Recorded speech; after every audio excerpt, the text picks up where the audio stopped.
we shut off the air? Hello, I'm Loren Sederstrom, and I'm the host of the All Around Grant Show. Today, we're going to be bringing you a Monomedi Assumption and Empire Building show. Next month, we will have a complete review of the tractor parade, the whole 40-minute parade of all the participants in it. We also will have a bunch of still shots from the trophies and the picnic.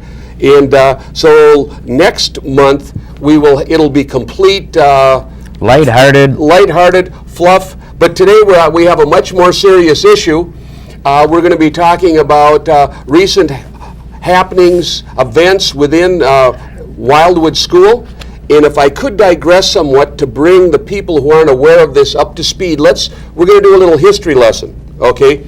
In 1954, I believe it was, Bel Air Sanitation started on the corner of County Road 9 and County Road 12 as an open, unregulated dump.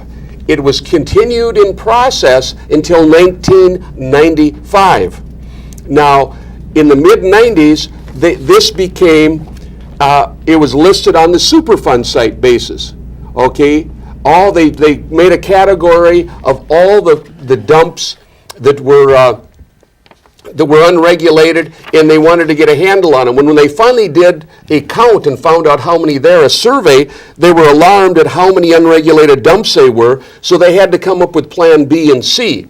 And one was VRAP and VIC program, or the VIC was the Voluntary Incentive and Cleanup. Okay, so this takes us to 1995 when the dump was closed. Now we're jumping to 2002. Minnesota Pollution Control Agency Voluntary Investigation and Cleanup Program received December 6, 2002, Bel Air Transfer Station, and the applicant is Mr. Tom Carr, Mr.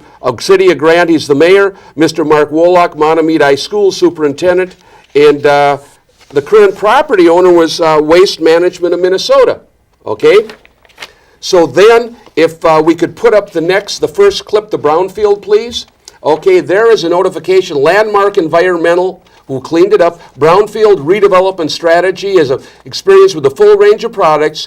Whether property is a voluntary cleanup site, a leaking underground storage tank site, or a Superfund site, Landmark can help you resolve your environmental issues. And by the way, ladies and gentlemen, there were 3 leaky underground storage tanks, lust tanks, leaky underground storage, and we're going to be touching on this again, okay?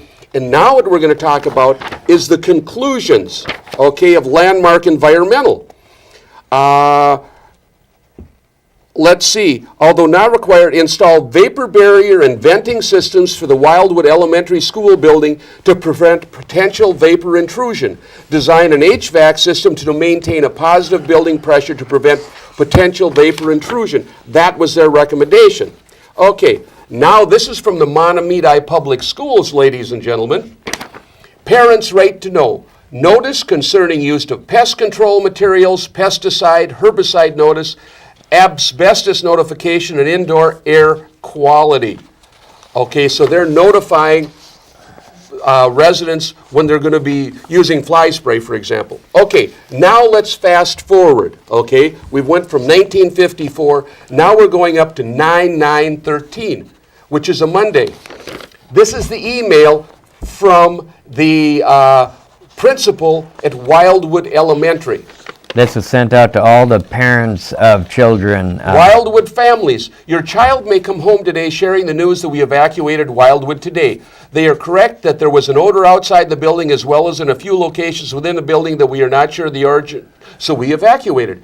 We were outside for only a few minutes after discovering the odor was coming from a building a distance from the school, and the wind was pushing the smell towards Wildwood. Okay, well...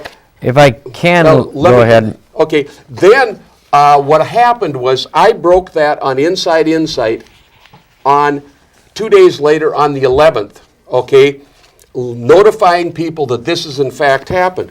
Gee whiz, 2 days later on Friday, the superintendent put an article in the paper.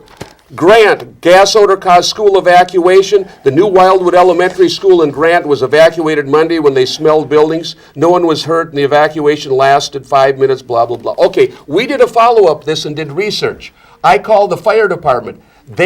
they have an automatic sensing device in there to call fire department and police department if there is a problem, because they were worried about this being built on a former dump site. Okay, so I talked to Scott at the fire department. He informed me, oh no, they canceled, we didn't go out. We thought it was smell from the horse farm. Folks, I have a horse farm, and of all the animals, farm animals you have, horses manure smells very, very, very little because it's dry. I have a 60-foot pile of it that's 8 feet wide and about 2.5 feet high, and that's what I accumulate over the year before I spread it in the fall, so I can give you first-hand information what it's like. Okay, then we verified with a local police officer. The call came in at 2:07 and it was immediately canceled. What I don't understand is when there's an automatic notification, why would they cancel the fire department and the police department calls? So that it brings you up to speed where we did 55, 60 years in a real quick time, but we've had concerns, and I was the chair of the planning commission, and I cannot tell you how many people came up with concerns. Don't put it here, put it anywhere else. They could have put it on the O.H. Anderson 25 acre site and expanded it. But one of the things for this, again, we're talking Empire Building. Do you realize that the open enrollment has hit 1/3? Approximately 1 of every 3 students do not come from Mahtomedi. They come from the surrounding areas. And the problem with that, and we'll show a clip later on this, is we only get 50% of the money for the students that come in, so it has doubled, more than doubled our budget.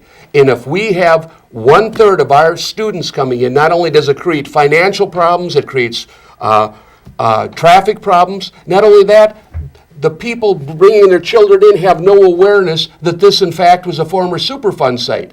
And we will also have a clip from Erin Brockovich where she is talking about this. And when we went in Fridley a year ago, and she was saying 30 gals from Tennessee contacted her because when they regained contact through Facebook, they found 30 of these girls all had the same brain cancer and they couldn't figure out why.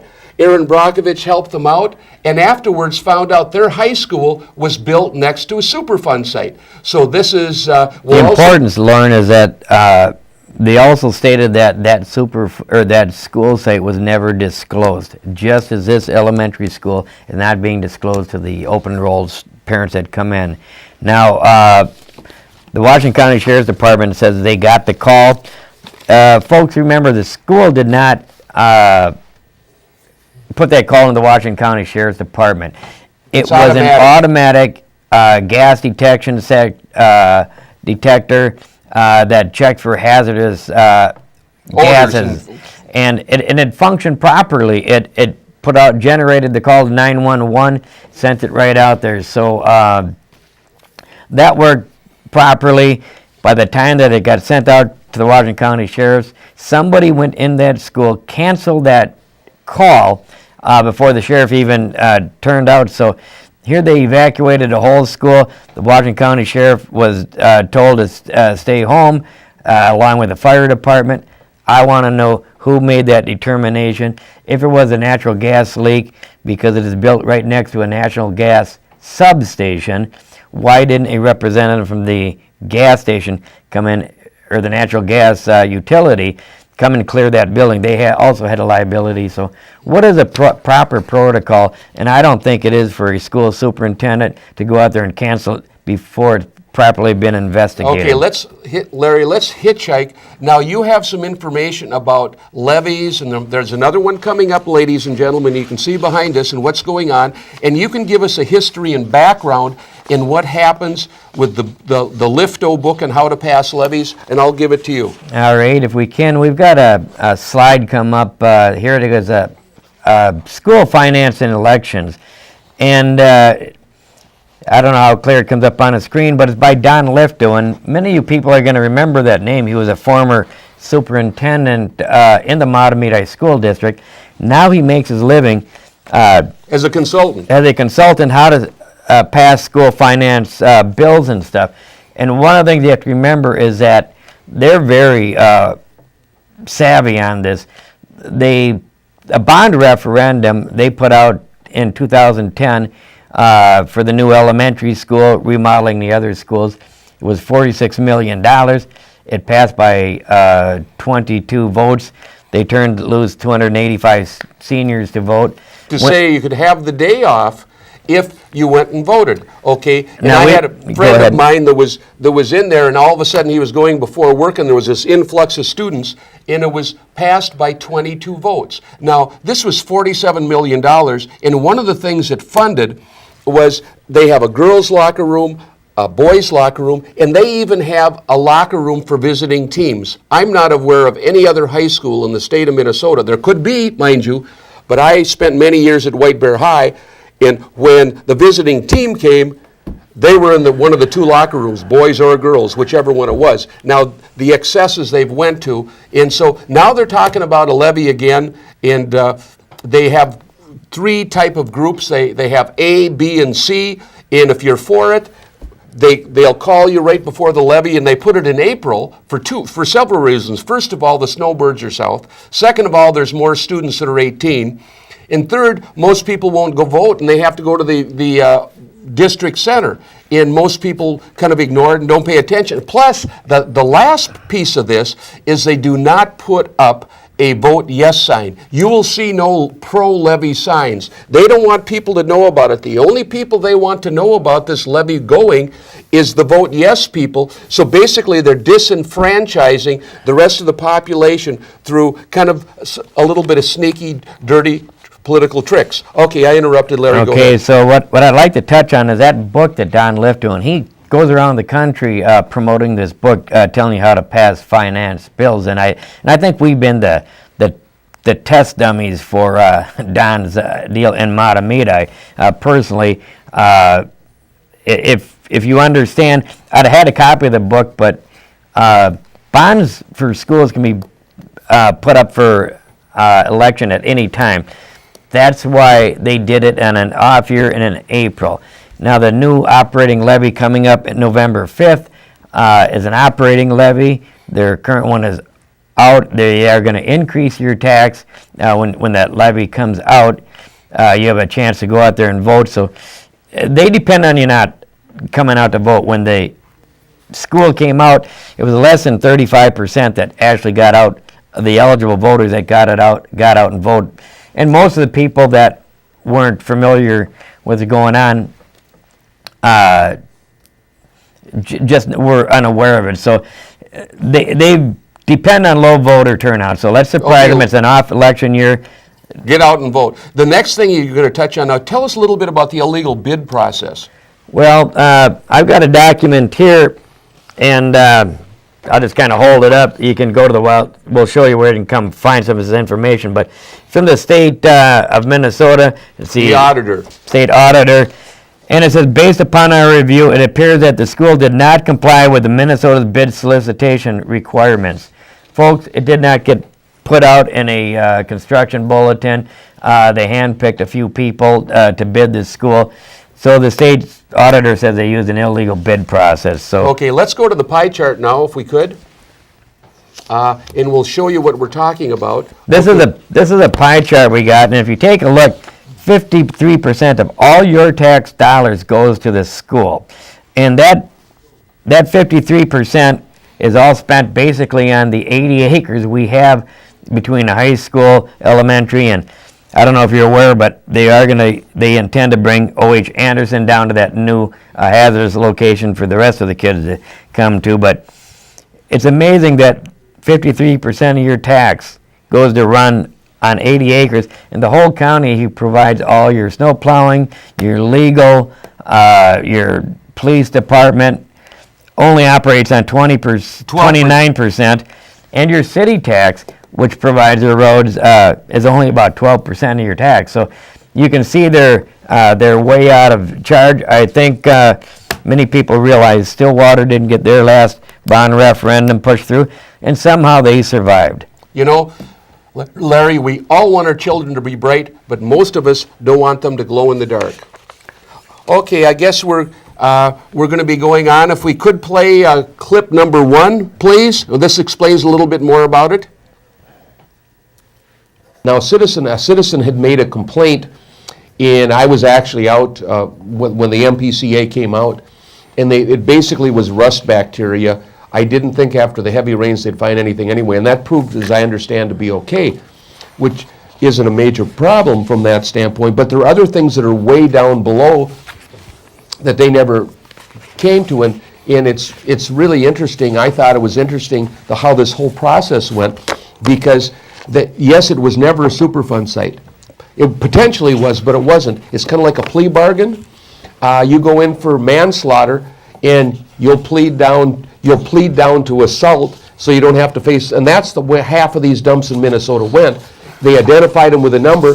Then they had a VRAP program, which is Voluntary Response Action Plan. So if you went in and said, yes, I have a dump, been a bad boy, will you let me fix it? They say, okay, they'll slap your hands and say, okay, you have lower standards because you're coming forward, because they had so many of these sites. Well, so basically it was a plea bargain down.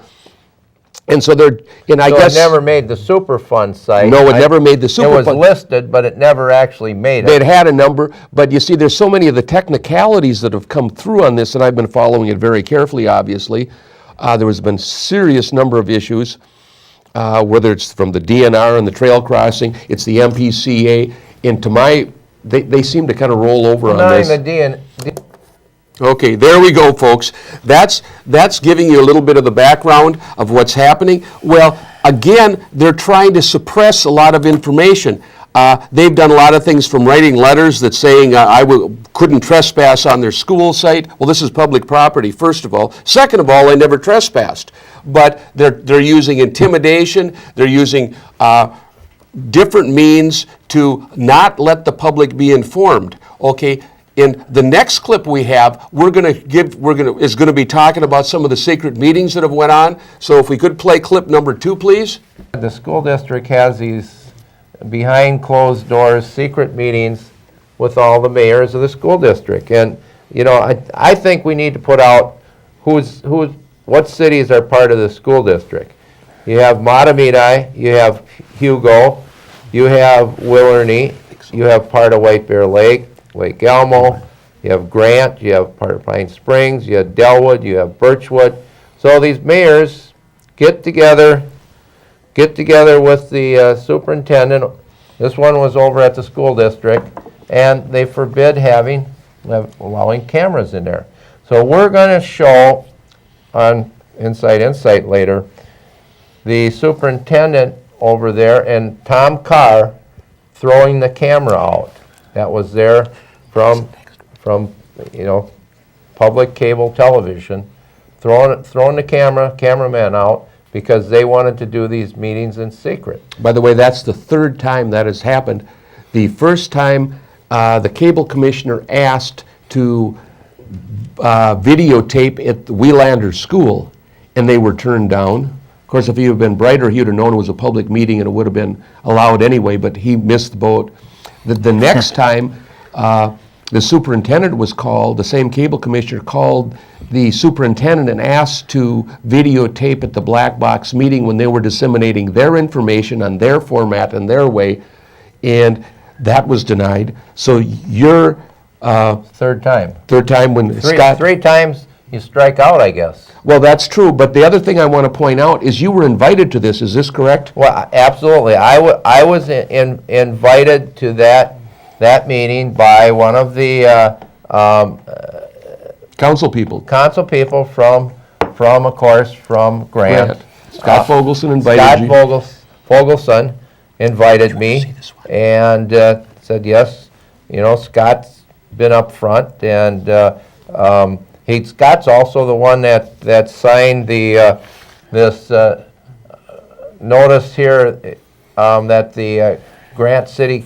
Council held an illegal emergency meeting for the purpose of accommodating and facilitating the school district to push forward their project. And so that violated, and I know the, was open meeting law, I believe. Open meeting, it was, there was a letter I had here, was it from the Secretary of State? That talked about, I don't know if I shared that with you, we had a copy of that, state auditor. State auditor, It was right? from the state auditor. There it is. There's the letter right there from the state auditor talking about the illegal meeting that they held. Here's the notarized statement by actually Steve Fogelson, notarized that, yes, in fact, that they didn't comply with state law and snuck that meeting in there. So 1 hour meeting where court. There we go. This goes back a ways, but that's some documentation. I think you're starting to see a pattern here, Loren. I know on that one meeting, they're required to have 2 informational meetings in the city where they're getting the permits from. The first informational meeting we attended, we became very concerned because when asked questions, we caught them in some pretty bold, outright lies, and some were lies of omission, some were just plain outright lies. So the second meeting, we asked to have it taped. Our city council member stated he'd make sure it would get done, Mr. Bonin. Our cable commissioner stated it would. Our city clerk said it would be taped. And the importance of that is it's an informational meeting, and it could have been disseminated out throughout the community so we could make an informed decision. That being said, the school board refused to allow that to be taped, and one of the persons stood up there and says, "Sir, did you talk to the neighbors on the irrigation pond and the Gateway Trail crossing right next to him, Steve Willard?" And he said, "Yes, sir, we did talk to him." And that gentleman stood up. He says, "You, sir, are a damned liar. My name is Steve Willard, and you've never spoken to me." So, of course, that was never caught on tape because the school board did not allow it to be taped. Just as at the black box meeting at the school, they refused to allow that meeting, also informational, to be taped. And when their engineer, Jason Scramston, was asked outside the deal, they said that same exact school was built on a safe site across the street. Where would you send your daughter to school? And he said, "Sir, that's not a fair question." Okay, now we're going to see something interesting, Clip. We're going to actually see them being tossed out of the meeting. So if we could go to the next clip, please. You're not welcome. I told you that on the telephone. I was invited by the Grant City Council members. He's not part of this, is he? The mayor's part of this. The mayor's going to be here. I know at least one of the city council people are going to be here. Why are you doing this? Well, because superintendent, now this is a meeting of the mayors and the superintendent. And I think that the public absolutely has a right to know what plans are being made in the district. I mean, they're the taxpayers. And Bob, don't lecture me. You're not welcome here, and you're being obnoxious about it. Why don't you leave?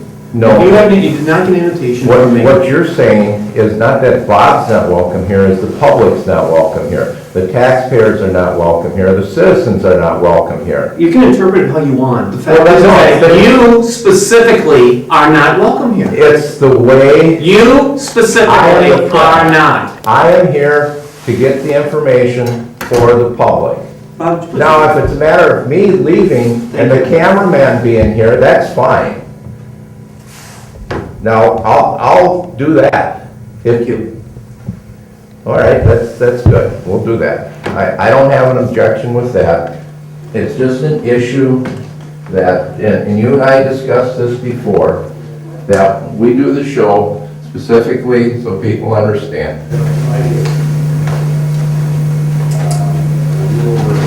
You purposely misinterpret these things, and you throw out these conspiracy theories, and they're wrong, and they're misleading to do that. No, I try to get the information. Do you want a glass of tea? Oh, no, We have hot water, and we might have some coffee, too. Yeah, I'm not mature enough for the coffee, so. It's probably parked right next to Hey you. guys, hi Tom. Decided to meet this time of day. We're all the buses getting away. You can't even get here. Well, then there's an accident on, I don't know which way. I know. Hey, how are ya? Trail and, We got still on the road. fake cream and fake Oh, wow. Yeah, you did great. You see the knuckleheads out front. Bottleneck up there. Guy that's not even from Grant. You see him? that? Well, here's the question, is that, Mr. Zick said that you or a city council member had requested that we videotape our meeting. Absolutely not. Okay, then, there's nobody who's invited you to be here, so sorry, you'll have to pack it up and go. Okay. Are you all elected officials? We are.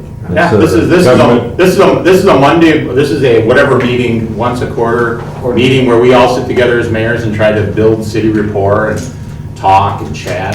And School has come up in those conversations, but so have a lot of other things. that's right. So that's all we're doing here, And you're and that's all we've ever done here. And your government officials? Yeah, we are, and there's no quorum of anybody here, it's just a bunch of mayors getting together to chat. I'm not a mayor. My dad was. Yeah, and in fact, how many mayors did we have at our last meeting? My dad was. One, me. Yes. So half the time, people don't even make it. So, thanks for packing up. Thanks, appreciate it. Thanks. Well, There is no, My understanding, there is no yeah. rebuttal. yeah, there is. No, there's not. I can have one. No, you can't. Not, this is a group get-together where people are getting together, where we're trying to do, rapport with the city. Okay, let me ask you a question, all right? If I don't leave, you're gonna call the cops. That's what we need to do right now. Well, here's the deal. I'm just asking you. Yeah, and here's the deal. I've been Okay. invited to these. Right. I never requested these, and this is a private meeting, as far as I'm concerned, held by the district, so that we can get along better. And at workshops, all the city council in Grant has said, at workshops, and they've agreed to this, we don't tape workshops. This is a multi-district, multi-city workshop that we get together, and we've never taped them. So it's a workshop? That's. Okay, and but I'm so- the press, and that's a different ballgame. And if it's Yeah. a workshop, and I'm the press, I can be there. You could call it a workshop, I called it a workshop. I don't know I was called by the district. Are you so- leaving or no? Huh? Leaving? Well, you, We can cancel a meeting too, and you'll get nothing. Yeah. that's your call. Are you leaving? I'm asking you, Wait. I'm asking you He politely gave to a leave. different parameter. No, but my parameter doesn't mean anything. It's his meeting, not my I'm not meeting. directing you to leave. I'm under the threat of arrest, I'm leaving, okay? So Well, just then- gotta back up. Keep moving because our meeting time is getting Yeah, shorter. I got shows. There we go, under the threat of arrest.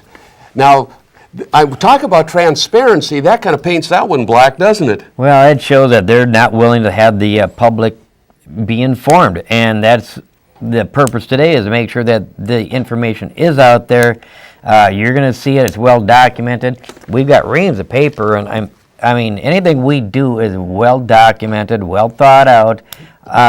That's kind of the modus operandi of the mayor and a couple of his hench persons, and operate under the cloak of darkness, sneaky slither, whatever. We talked about the elections last time. That's how we got to where we are today. That's why they chose to put a school on a dump site rather than put it at O.H. Anderson, where it is a safe site.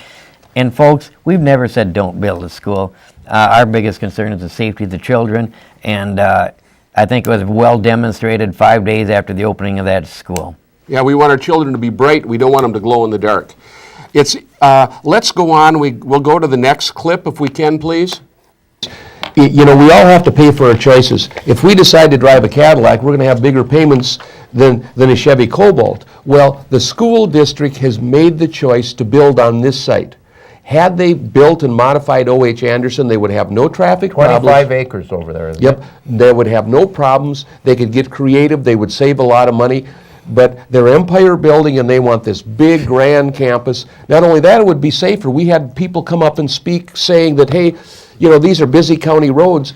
It would be better to have the Elementary kids' school. in a nice, quiet, residential neighborhood where there wouldn't be an access problem. But they made the choice, and bless their hearts, they can make the choice, but if it's a more expensive choice, they're going to have to pay for it. So they Well, can't tell Grant, hey, you got to buy the stoplights, you have to buy this, you have to buy that. If they're going to make the choice that's more expensive, if they're going to go up to a Cadillac, Let me say right there, the school district has a budget shortfall, 1.4 million they had to borrow, and they're going to pay $14,000 interest. there we go. We're talking about that, the Cadillac. And I mentioned the locker room and the updates. They have their Fab Lab. Now, the tragedy of the Fab Lab, it's great that you can make 3D items like a photocopier, okay?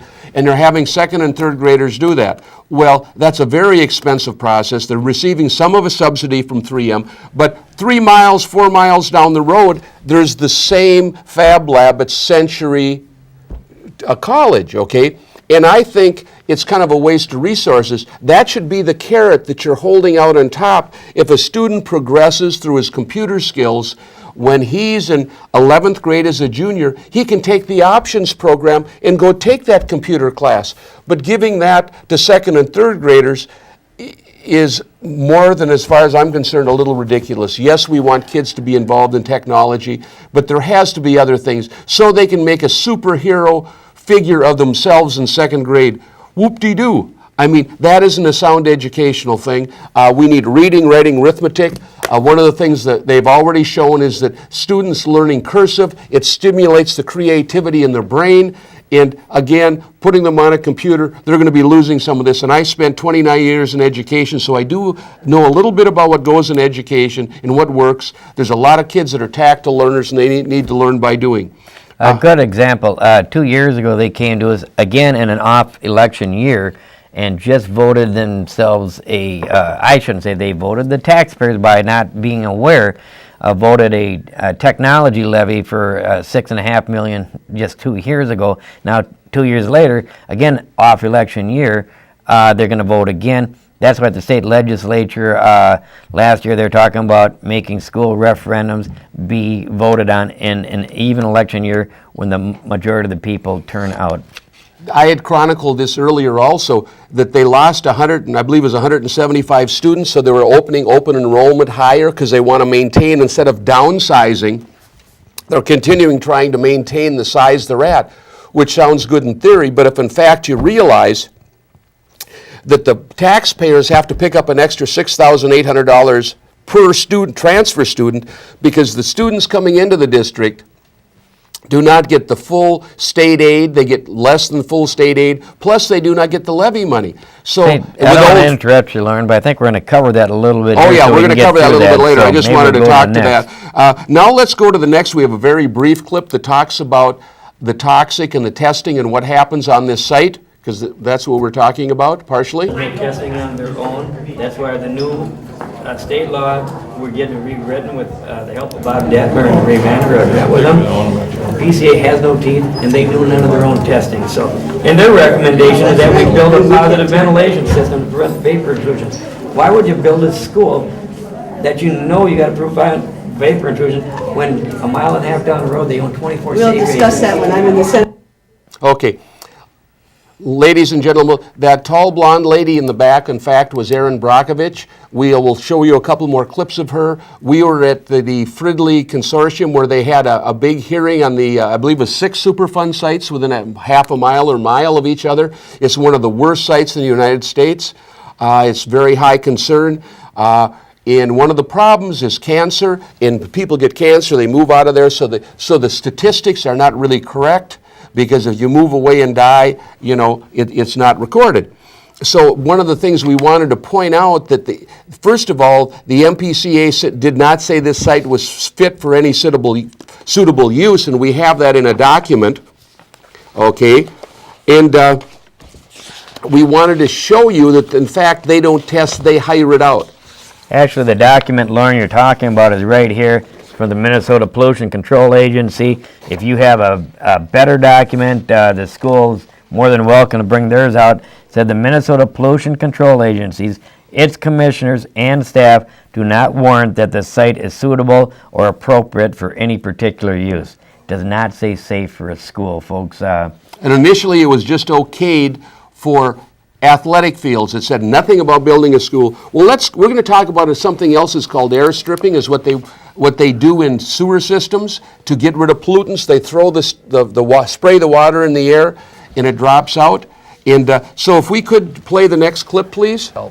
She has a man by the name of Bob Balcox. Yes. And he is a certified guy has certification in water purification and handling. He's out of Los Angeles, I believe. And he ran a water system for about 24 years, a municipal water system. And so he's very familiar, he's certified, he's very familiar with water quality and what they're doing. And so the next couple of clips we're going to have is he's going to be discussing, for example, why Aaron Brockovich is here. And he's also going to be discussing a couple of different things. What is that called again? Air stripping. Air stripping. It's a procedure that they use to get toxins out of water and what that does. And so we're going to be seeing that. So the next two clips is going to be him. And Bob is the front man for Aaron. He does most of the testing. He does a lot of the research. And one of the other things he'll talk about, investigative work, there's plumes. There's several types of pollution. There's air pollution. There's also gases that move through the soil. They call that a plume. There's also TCEs. Those are types of things, poisons. And they may travel on the top of water. So there's 2 or 3 different aspects to this. Okay, so let's take a look. Let's take a look. Aaron, what do you think about what's going on here, and can you help us? Aaron bounced it to me at about the same time I caught one of the articles referring to a meeting that Jason had had. Okay. There we go. That is the part of that. That's Bob Bowcox. Now, that was in the Fridley, that hearing. Now let's go to the next clip when Aaron's talking about cleaning up the environment. And start working together and finding out what is happening to these communities. We expect our children to clean up their bedrooms. I think it's time that we expect of ourselves to clean up our mess and begin to take a look at what we've done and what might be happening to the people. Because nobody's coming back in to tell you. How many of you knew you had 6 Superfund sites? There we go. That's Erin Brockovich in Fridley. We were there. We've interviewed her. We have some more on that.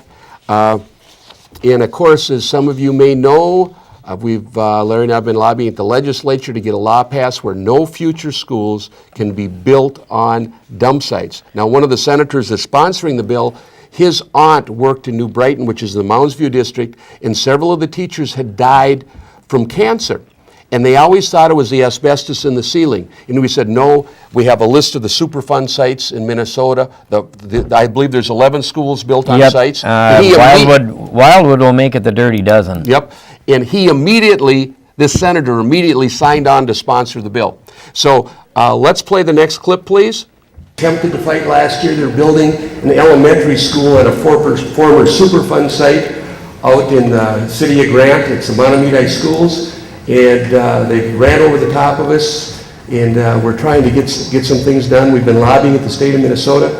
Down at the legislature, we currently have a bill that will, in the future, prohibit any schools being built on a current or former dump site. There we go. We're explaining that. Then, we've got this bill in there. We're still working on it. It's amazing how they're lobbying against. Mark Larson showed up to lobby against it. The MPCA lobbied against it. The Association of Superintendents. And boy, they want to squash us like bugs. Don't think it's going to happen, folks. We're really going to work hard to get this through. The importance of just a quick one, is the importance of the second part of that bill that says that if you have a school that's built within a quarter mile of a dump site, the parents get notification. So if they have a child with a compromised immune system, they can be aware of it and they can make an intelligent choice. That's the important thing about it. Okay, now let's see what Bob Bowcox, who's an expert in the field of pollution, has to say about this concept of building on a dump site. It's sad that you have to use your efforts on something like that, because it's pathetic to consider redevelopment of any former industrial site into a school, or those types of facilities. I mean, watch the kids because they'll glow in the dark and they can go. It's just one of those things, it's called just say no, because it's one of those types of things is that there's no amount of science that's going to give me personally the security to put my kids in that school, so just don't. There are enough places you can do it elsewhere. There we go. That's a professional opinion. Of course, you know, these people have a wonderful way of ignoring the facts in kind of hiding things. Again, deception and empire building. Here we go, folks. That's kind of the common theme. The other thing we're going to point out, we talked about that airstripping, and we're interviewing Erin, and she's talking about this. So if we can play the next clip, please. We talked about, you know, spraying water through the air and getting rid of some of the chemicals. Well, here's exactly what they will not accept. The Rice Creek watershed will not, and it's a Rice Creek watershed, same Rice Creek that they're talking about works its way down here. Right. They will not accept any of the contaminated water here, so they're making them put holding ponds down here. You know what they're making them do with the holding ponds? Now what? We don't have it now. Right now, there are lacrosse fields out here and ball fields, and so they're making them irrigate the water with the holding pond on top of the playing field to get rid of it. Same thing you do at a wastewater treatment plant. And you know that all they're going to do is That would probably Collect clearly be separate- illegal in the state of California. I would think you'd have some laws. oh, you think the governor hasn't been told about this? I mean, and like I said, Illegal in the state of California. Imagine that. I think the more amazing thing is if you looked, I had the blueprints, Loren, and you did when you looked at the planning commission, and it said taking the water from the holding pond and irrigating the ball fields, that you could not dig and put your irrigation pipe and wiring in. You can't dig deeper than 24 inches or you will break the seal of the dump. It's amazing that once we broke that story out here, folks, they didn't put those holding ponds in. We're not irrigating those fields from that. And why are they not doing it? Well, because... Is it maybe because they don't want to collect the water, spray it on the fields, the heavy particles lay on the field as they collect them, and now they send them home for mom and dad to wash it out through their household? Well, there's a lot of things that people aren't aware of, like the soil boring and the contaminants following that. All kinds of situations that people aren't aware of. And one of the things, according with this deception thing, there were 3 lust sites on this particular thing where there were underground storage tanks, and there was a special grant for this. It was from the Petroleum Cleanup Division, okay? And leaky underground storage tanks, and this was from Gopher Oil. They would bring their stuff out. There was PCBs, there was lead, there was a whole number of things. And the interesting thing was, as an example, is the engineer did not want to include the results from these 3 test borings in the spec book because he said he didn't want it cluttered. Now the spec book, folks, was almost 2 inches thick. What is 3 pages going to clutter it? And this next clip shows how this guy is slithering and being deceptive. So we could play the next clip, please. On the site borings that were done, hate to belabor the point, I was looking for site boring 32, 71, and 63, and I could not find them in the spec book. Were they in there somewhere? I mean, who produced this? Didn't your company produce it? We just got that information from the engineer on there. But I can't answer where. You know, I'd gone through a lot of the boring samples, and I couldn't find number 32, number 63. None of the borings that were done in the eastern dump site are included in this site report. That's correct. Is there a reason for it? I'm not Or sure what your question is. why aren't they there? Because we're not doing any work in those locations. Those borings are there to help the contractor prepare their bids so they understand what kind of material is going to be excavating into and moving around, that sort of thing. And because we're not proposing any work in those areas, any excavation, there's no point in filling up the book with unnecessary information that they have to decipher and, look through in it. Isn't that amazing? Unnecessary information. Now, this site is 300 feet from the school, not the 600 that they've maintained. Once again, we have distortions. We have a map that's to scale, and when you measure it out, it's 300 feet, okay? And you wonder why they have a vapor barrier in a HVAC system to keep positive air pressure, to keep the things out. And obviously, something's not working because 5 days into the school year, the first grand opening, 5 days, there's one evacuation. We should keep track, see how many more they're going to have before the year's out. Terry's concerned, asking about the 3 is because they were the closest to the school that were not put in there, and they're the ones that are rated above residential level. We're down at the state office building last year on the legislation. I asked David Knight from the Minnesota Pollution Control, I said, how can you allow a school to be built here if all these are testing above residential limits? And he says, because the students won't be in the building 24 hours a day. He said, I said, could you build a house there? And he said, absolutely. A house would not be allowed to be built on that property. So we also contacted the health department, and they reiterated the same thing. You couldn't build a house on this site. And what's interesting, another little known fact, Gopher Oil, I ended up going to the Supreme Court because they were trying to sell their assets to their company to become the quote-unquote new Gopher Oil. The Supreme Court decision said, if you sell the assets, you must also sell the liabilities. You cannot, for example, like the liabilities for 330 less sites, you can't leave them alone, leave them behind. So go to the next one. I think we're going to be cutting her pretty close. Okay, the next one's a short one. Mark Larson, Superintendent of Schools, and thank you for being here. I enjoyed listening to a lot of the comments that we had before, and I enjoyed hearing the things tonight, and people speak about the passions that they have. The passion that I want to speak about is education, and particularly about children, our youngest children. When this school is built, there'll be 600 of the most amazing kids, K-2, and there'll be early childhood family education students, about 100 in that building, and it's going to be great. This is where students learn to read, and it's more than just taking an abstract symbol, putting it into a sound, and combining those sounds into meaning. It's opening worlds. It's creating new opportunities for kids. It's more than just getting the kids learning to count, but to add and to think and to be creative.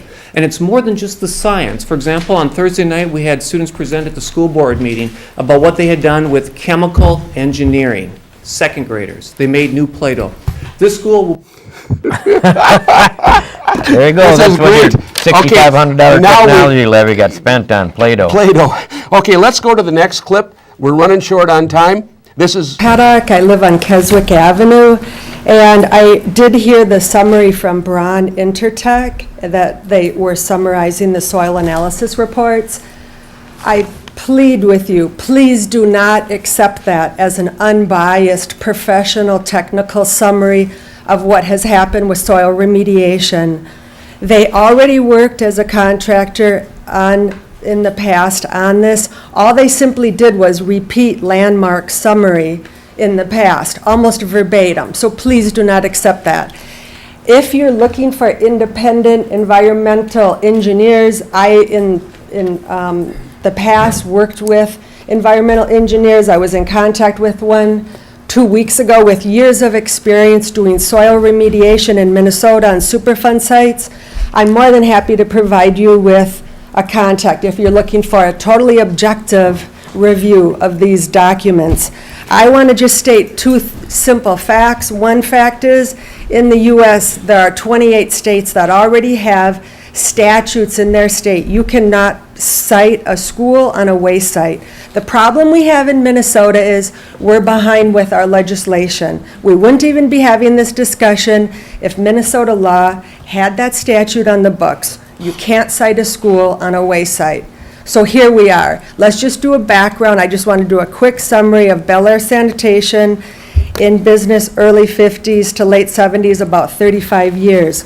Part of the remediation work in 1994, there was some really nasty, toxic soils because Bel Air was an open, unregulated site for municipal and industrial taking materials from Towsley Ford, 3M, and Gopher Oil, and they were open for 35 years in collecting truckloads and truckloads of toxic materials.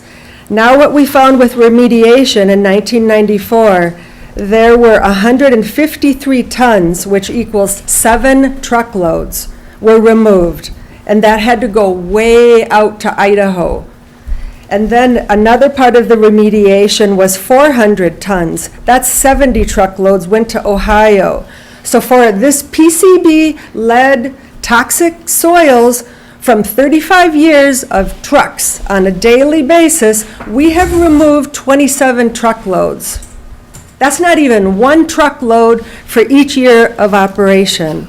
And so when we look at landmark study, when we look at these summaries that say it's a safe site, I really question that. I would really like the city of Grant to slow down. I would like them to request an independent environmental assessment study on this 70-acre site. I'd like the applicant to pay for it. I'd also like a contingency fund to be put in escrow, and that contingency fund would be for remediation. We have no idea what you're opening up when you start running sewer through some of these toxic veins of material that's in that soil. All you're doing is opening a conduit where all those toxins are going to follow right to that elementary school. So future remediation, yeah, we need an escrow fund for future work. And also we need to be assessing liability. Who's going to be assessing it? Landmark, the school, City of Grant, the EPA, the Pollution Control Agency. I also want to state that this project, Minnesota Pollution Control Agency with VIC, it's still profiled as an open, active project. This has not been closed. This has not been final approval. The approval letter is only that the VIC program has gone through correctly. This is not a final approval. So I really plead with you, do not accept this Braun Intertech summary that everything is safe and gone through. I'd love to provide you, if you're interested in environmental engineers, I'd love to provide you with some with years of experience working on Superfund sites in Minnesota.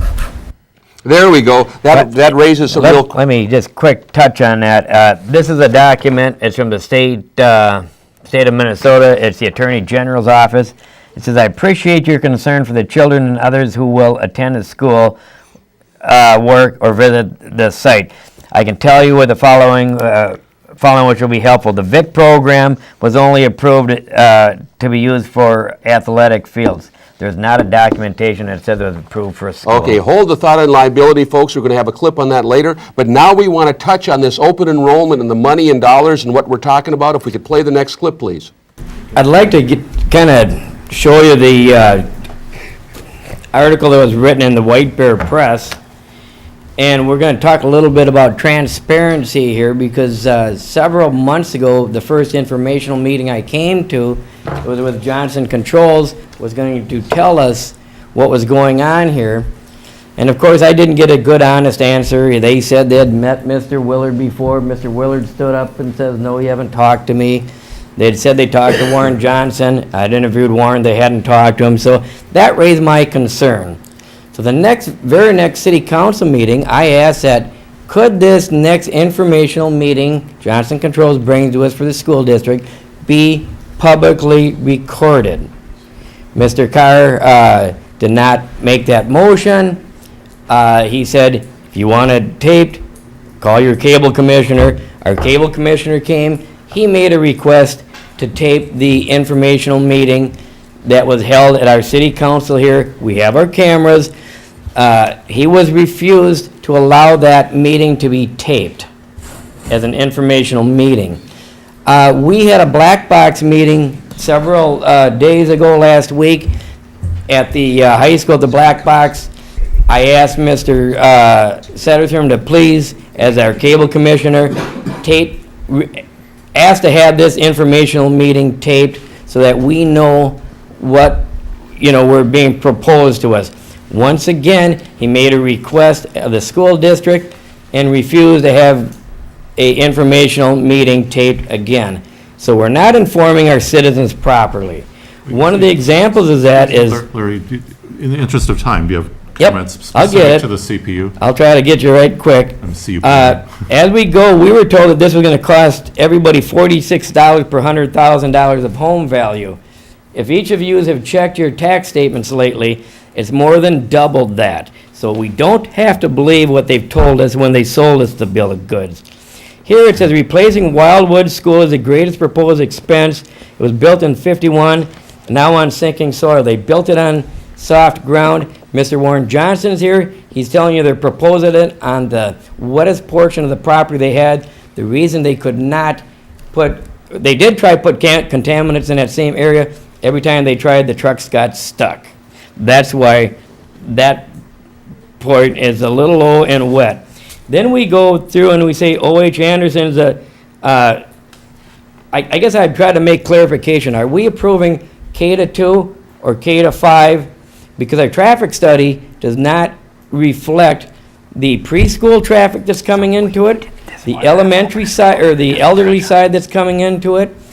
I think you are looking at K-2, but indeed, they state that current enrollment for O.H. Anderson, well, here's it says, minor improvements to O.H. Anderson will keep the school operational for at least the next 5 years, after which the district may decide to merge or build another new school. Current enrollment is too large for a single school, according to school officials. Enrollment is expected to decline in the coming years. So if enrollment is declining in the next couple of years, I've got a question, and I'd like a clarification from the school district here. Are they planning to bring O.H. Anderson to the new site here? Because that's what you're looking at tonight on the plans. Once again, you have plans, no spec book to follow. I ask that you get the spec book before you review any further tonight. They have planned to bring O.H. Anderson to this site, and they have future plans for an ice arena on this deal. Let's ask them to tell us their total picture for this whole project, because that will impact the traffic study going forward. If you approve it now, and they bring in O.H. Anderson, because they say you already approved it as a school site, let's get clarification. Are we asking for K-2? Because that's what your traffic study says. Your traffic study does not include preschool, and I believe the gentleman from Washington County can say he got the information for his traffic study provided by the school district, who conveniently did not include that information in the traffic study. So let's be open and honest about this. There's a reason they don't want you to know what's going on. And let's ask about the ice arena that they have a future plan for also at the same time. That's also a future goal of theirs, which will be put on that site. Let's know exactly what we're getting into. And we don't have time, let's table this for tonight. Okay, there we go, folks. One of the things we talked about and we didn't get to is in 2006, we had open enrollment. With no open enrollment, we had a budget of $2.9 million, okay? Fast forward to 2010, open enrollment went to, 27%? And our budget went to $6.5 million. Now, those figures are the last figures we have because they changed the figures, the funding for the schools this last year in the legislature. At that time, the state gave you $6,800 for each student you had. However, if it was an open enrollment student, they only took $6,000 with them, and so the school district, home school district, kept $800 plus all the levy money. So basically, when they spend $12,800 to educate each student, it's the local residents have to kick in $6,800, and that's what we're talking about voting no. That's why our taxes more than doubled in a 4-year period. Go back there, look at the state or the school's audited budget. You'll find it.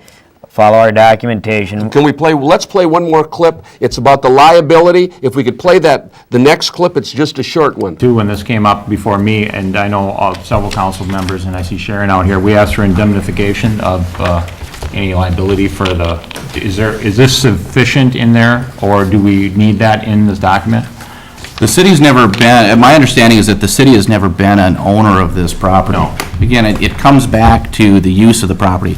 They're responsible for the use, and so if there are issues related to the use, they're going to be responsible. We've not touched the property, we've not owned the property, we're not in the business of seeking indemnities because we have no relation to the use, nor do we want any relation. And as a to the city, use. it doesn't matter? No, it's not appropriate in this permit. Okay, there we go. I have a couple of questions. Cut. There, he's saying we want no liability. The last time for the junior high school, they had number 17, which limited the liability. So, once again, it's deception. Come with us next time. We're going to show you the parade. Maybe we'll look at the last clip on the way out. Maybe they'll show you how they, there you go, the Wildwood Elementary site. Check it out. Go there, you'll find all the documentation there. You can make an informed decision. Please vote no.